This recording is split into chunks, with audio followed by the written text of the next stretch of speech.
Avez-vous déjà souhaité former un groupe avec d'autres personnes dans lequel chacun est libre de travailler à sa manière et où toutes les opinions sont prises en compte par l'ensemble du groupe pour atteindre les objectifs recherchés en parfaite harmonie? Si c'est bien le cas, vous pouvez arrêter de regarder parce qu'ici on va parler des DAO qui n'ont absolument rien à voir.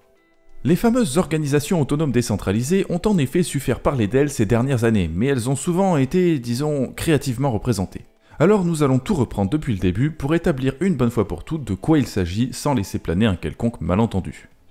Les DAO sont avant tout des groupes de gens qui souhaitent se réunir pour atteindre ensemble un objectif particulier, soit en travaillant, soit en apportant du capital, ce qui ressemble beaucoup à une société. Mais si on creuse un peu, les différences commencent à apparaître.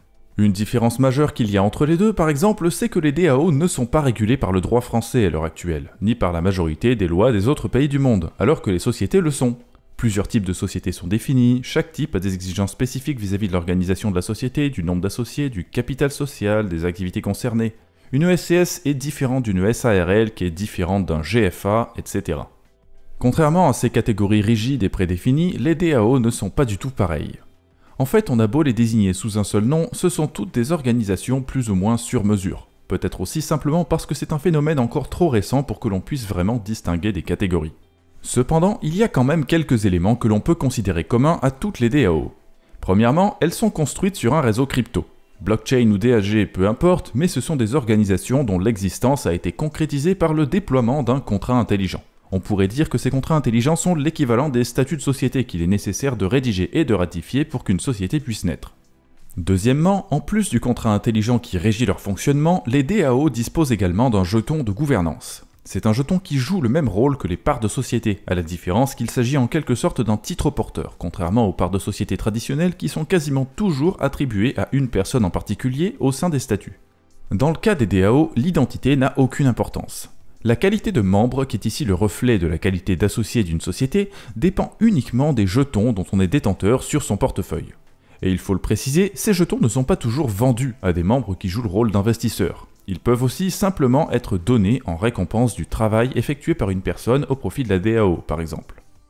Troisième caractéristique des DAO, lorsqu'elles doivent prendre une décision, ces organisations ont recours à un vote auquel les membres doivent participer en publiant sur le réseau leur avis sur la décision à prendre. Le vote se fait généralement par le biais d'une application décentralisée ou d'une plateforme telle que Snapshot. Quant à la discussion préalable au vote, tout dépend des choix effectués par les membres de la DAO.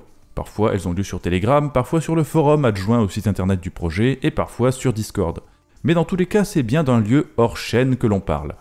Pas question de tenir toutes les discussions sur la blockchain, on ne fait qu'y publier les votes. Enfin, quatrièmement, pour qu'un groupe de ce genre soit véritablement qualifiable de DAO, il faut que cette organisation puisse fonctionner de manière totalement autonome et décentralisée, ce qui veut dire qu'elle existerait toujours même si tous les contributeurs principaux ou membres fondateurs disparaissaient subitement. Ce qui n'est malheureusement pas toujours le cas des communautés ayant choisi de se nommer quelque chose DAO. Il existe donc un certain nombre de DAO dont la décentralisation est très imparfaite, parfois par nature parce qu'il s'agit d'une arnaque et parfois simplement parce que la décentralisation n'est pas toujours instantanée et peut prendre du temps à être mise en place. C'est notamment le cas des DAO implantés sur des réseaux créés par une société traditionnelle qui souhaite graduellement lâcher prise sur le réseau qu'elle a créé. Starknet en est un bon exemple, c'est un réseau autrefois 100% centralisé qui est aujourd'hui doté d'une DAO dont la décentralisation s'améliore progressivement. Cela dit, lorsqu'une DAO se centralise, dans la majorité des cas, c'est simplement à cause du marché.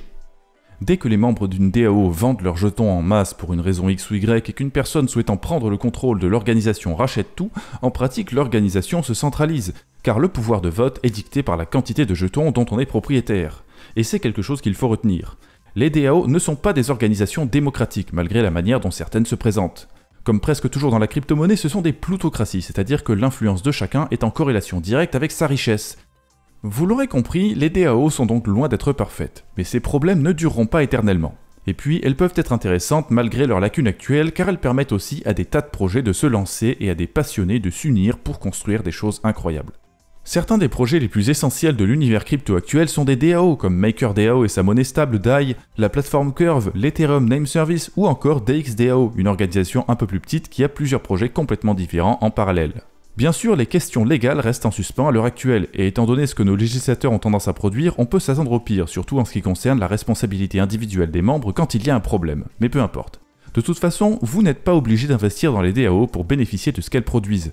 Après tout, vous pouvez très bien acheter un nom de domaine ENS avec du DAI sans détenir de jetons de gouvernance, ni de NS, ni de MakerDAO.